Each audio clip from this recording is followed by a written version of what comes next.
Morning, Mr. Tippett. Good morning, Your Honors. I'm Daniel Tippett, Assistant Public Defender. On behalf of Hencile Dorsey, I'd ask to reserve 2 minutes for rebuttal. We're here only challenging the stalking conviction in this case, not the assault and battery convictions. Stalking is defined in the statutes as any person who willfully, maliciously, and repeatedly follows, harasses, or cyberstalks. Harass is defined in the statute as engage in a course of conduct directed at a specific person that causes substantial emotional distress and serves no legitimate purpose. And there's a reasonable person standard as to as to the substantial emotional distress. Well, how exactly is they break up on February 9th. On February 26th, the victim is assaulted. And I know you're not challenging the assault, but it's still part of the facts of the case, which is she's on the ground and he's hitting her, kicking her. And the only reason it stopped is because her daughter and someone else came out to stop it. Right, but there's... So it's a short period of time that we're looking at, and she testifies that he called her 40, 50 times a day, 4 in the morning, 3 in the morning. He came by her place of work. He drove by the house all the time. Exactly how is that not stalking? Okay, well, first of all, Judge Lagoa, the assault and battery conduct, which again, we're not challenging those convictions. The state, I understand, but it's part of the facts of the It's part of the day. facts, but there's this St. Fort case, Fort DCA case, that specifically says that you cannot consider that as part of the stalking crime. So the stalking... I'm not considering it part of the stalking. I'm just saying that there's a short period of time. February 9th, they break up. February 26th, the assault happens. Right. Okay. So it's not a long period of time. It's not a year. We're having a short window here. And she testifies that she's getting phone calls 40, 50 times a day. She can't change her number because it's also part of her business number, so it would hurt her business. So again, what would be stalking for you then? Well, what would be stalking, and what the state needs to prove and didn't prove here, is what happened. What was the content of those phone calls? What happened when he showed up? Why does there have to be content? Why is it not sufficient that someone calls you 50 times a day at different times of the hour, 3 or 4 in the morning? How is that not harassment? Well, because it's possible that... the bottom line here is these two people were in a long-term relationship where they lived together. So if you're in a long-term relationship, you can call me and you could do whatever you choose to do. You can egg my house. What exactly can you do? You can if you and I live together and we own a house jointly, and then you break up with me and I move out, and I believe that I still have, rights to that house, which is what he testified. Going back to the facts of this case, that's basically what he testified to. They lived in the house together. There was an ownership dispute over the house. And his testimony as to why he was calling her was because he was trying to evict her from the house. He was trying to go through that process. He wanted her out of the house. It was not We actually have something in the court system where you can go file an eviction. If he wants to, if he's calling her for that purpose, if that was true, that would be a legitimate purpose, okay? So if I didn't pay my rent, for instance, I'm renting a house. Are you suggesting that it's a legitimate business, even if you call someone 50 times a day, it's enough that you have legitimate purpose? You can call someone 50 times a day? I think that the state has to prove what the statute says and what the case law says is the state has to prove as an element to the crime that it's not for a legitimate purpose. So, if I'm renting a house and I don't pay my rent, my landlord could go through the eviction process, go through the legal process, but maybe instead she decides, well, it's going to cost money, that's going to be difficult. I'm going to call him, and I'm going to call him a number of times until maybe I'm ignoring her calls, so she calls me a bunch of times and trying to work out something with the rent. I think there's circumstances where this could be. So, the argument that we have is that the state has to prove that it was... All they have to do is say, what did he say during these phone calls? If it was not what he testified to, that it was for the eviction, then I think they would prove the case. The Bowders case talks about this. So you think that just the fact of constant calling at all hours is not enough after someone is told to stop the contact? Well, but there wasn't any testimony as to... Well, she told him, don't call me, don't visit me, I don't want to see you again. At the time of the breakup.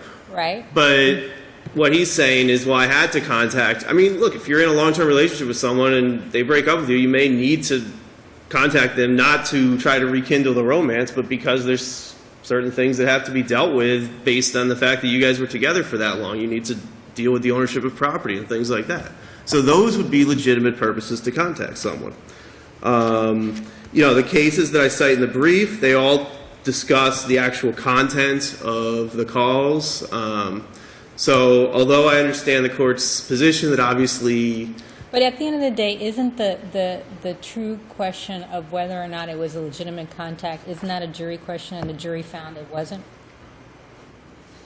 It is a jury question, but the jury has to be given some evidence. The state has to put on some evidence as to what the content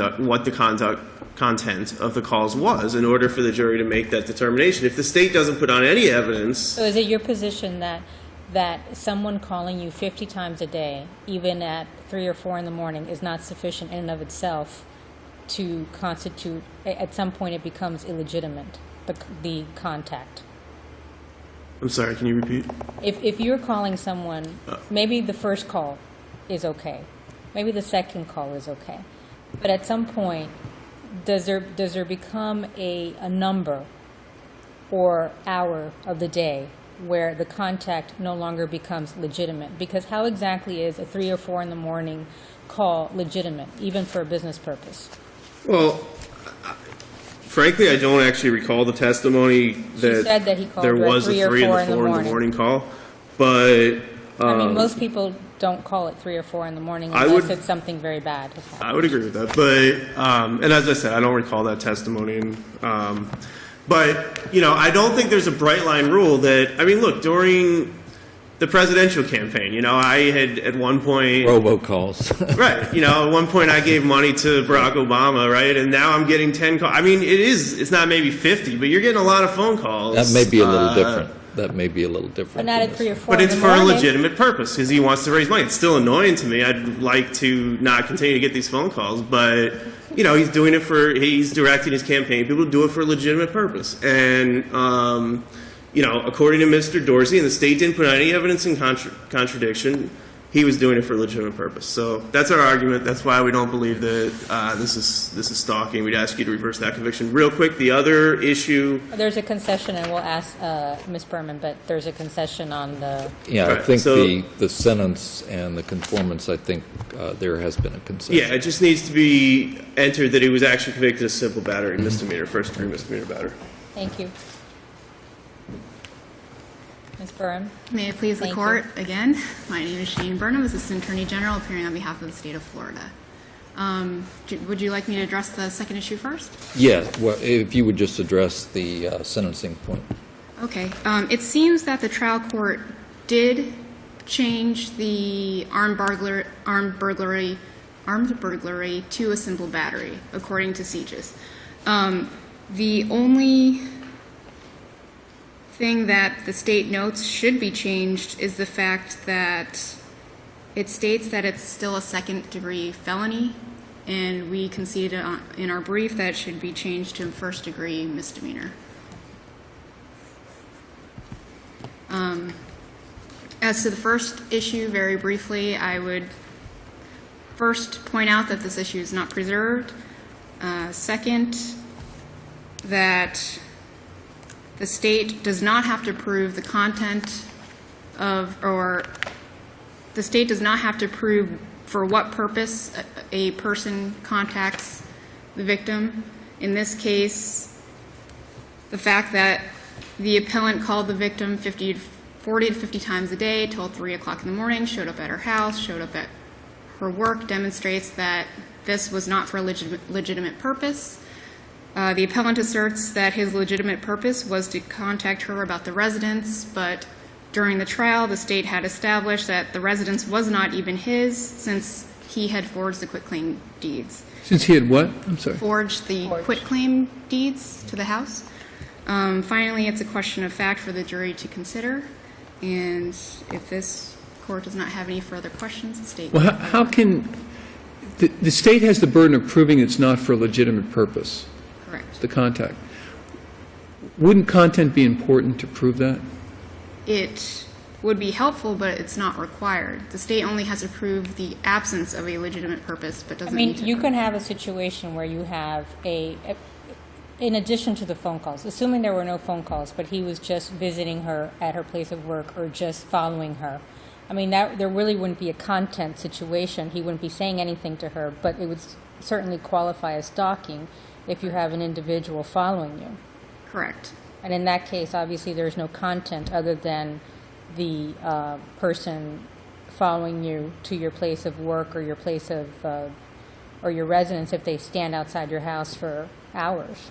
Correct. And all of these contents and conducts, or contacts and conduct, were all unsolicited. The victim had testified that she'd even called the police on more than one occasion. She testified, I have my police report for every time when he came by the rental properties, I got it. So that indicates that it was not for any legitimate purpose. And if this court does not have any further questions. Why do you say this wasn't preserved? I thought they moved for a judgment of acquittal. Wouldn't that preserve it? It wouldn't preserve it because here defense counsel made simply a general claim that the state did not present a prima facie case, and the case law has held that that is insufficient to preserve the issue on appeal. What would they have to do to preserve it? They would have to essentially echo what appellate counsel is claiming today, so that the trial court judge can be put on notice for the reasons why the motion for their reasons for motion to judge an acquittal. Thank you. Thank you.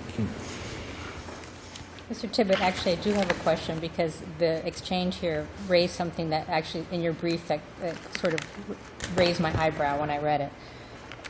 There isn't a need for an individual to try to obtain an injunction in order for you to get a stalking conviction, correct? No. Because you put in there that there was no evidence presented that she ever sought or received an injunction, but that's not something that's required. Oh, my point, no, it's not required. My point was just that, you know, that could have been something she could have done if this was such a, you know, so annoying to her. I do want to make sure that, you know, I'm candid with the court. I did look during the time the counsel was arguing. She did testify. He called me over all day long to 3, 4 o'clock in the morning. So there was that testimony in the record. But still, no testimony in the record as to, even if these phone calls, even if she answered the phone calls, you know, let alone what was said. So it may have been that she never answered the phone and he kept calling her, trying to get her to answer the phone at some point so he could talk to her about the eviction. There's no evidence in the time that she testifies about him coming by the work 2 times or But coming by again, the house. there isn't a requirement per se that you have to do content, because you can have stalking in a situation where the person isn't calling you because they don't have your number, but they know who you are and they're following you and they're visiting your place of work or they're watching you. I mean, again, there is no requirement that there be that you know exactly what they're thinking. I think you're right that it's not that in every single case you have to prove conduct. If it's a complete stranger and they're following you around, and it's a complete stranger, so there's not any reason that they would have any legitimate reason to contact you, and that goes on enough, you know, I think that could be stalking. But this is not a complete stranger. This is someone who was in a relationship who testified at the trial about why he was calling her, which is to evict her from the house that he viewed as lawfully hers. There was a dispute over the ownership, Right, but then again, lawfully his. doesn't it go back then to a jury question, which is that the jury had a credibility determination to make, and he testified, and they found his testimony not credible, and they found that he did not have legitimate reason to be contacting her. I think the first part of what you're saying I agree with, that obviously that if they found his testimony credible, they would have found him not guilty. Although I will note that he was charged with much more serious crimes than what they did find him guilty of. He was charged with serious felony crimes, and he was found guilty only of a first-degree and a second-degree misdemeanor. But, Right, you know, they acquitted him on the gun charge. Right. You know, and then the judge maxed him out. Anyway, that's irrelevant. But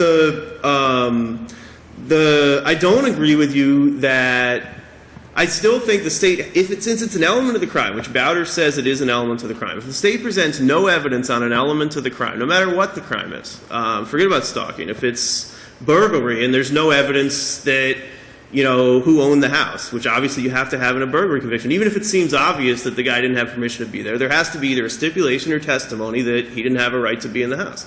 If that's an element to the crime. This is an element to the crime. There wasn't any evidence. So that's why it's not about the jury. It shouldn't have gotten to the jury. Judgment of acquittal should have been And granted. let me ask you a last question, which is, for purposes of the concession by the state, for your purposes, it would just be a ministerial act by the court? Yeah, and he's actually was granted a supersedious bond, so he's not in custody. I assume Your Honor is getting to whether he would need to be present. Correct. He's out of custody pending the resolution of this appeal Okay. right now, so I think it could just be done at the time that, because even if Your Honor agrees with me, he's still going to go to jail because we didn't challenge the battery. So at that time, Sure, but it could just be ministerial, it is could what be I meant. correct, Okay. yes. Thank you. Thank you to both of you. Have a good day.